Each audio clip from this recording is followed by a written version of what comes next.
সাতক্ষীরা ৪ আসনের সংসদ সদস্য গাজী নজরুল ইসলামের বিরুদ্ধে হত্যার হুমকি দেওয়ার অভিযোগ তুলেছেন তার গাড়ি চালক ও ব্যক্তিগত সহকারী ওবায়দুর রহমান।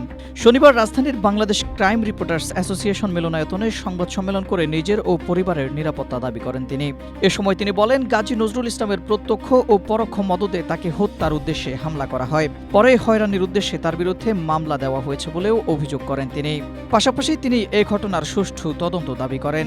তিনি আরও দাবি করেন, গত ১৯ জুন তার ভাগ্নির সঙ্গে গাজী নজরুল ইসলামের কথিত অনৈতিক সম্পর্কের বিষয়টি জানতে পারেন তিনি।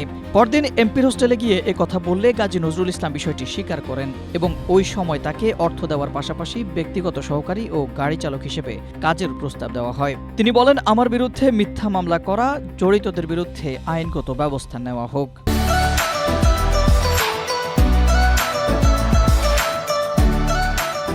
জামিনে থাকা আসামি সহ আরও কয়েকজন সন্ত্রাসী আমাকে এবং আমার পরিবারের সদস্যদেরকে বিভিন্নভাবে হুমকি দিচ্ছে, এমনকি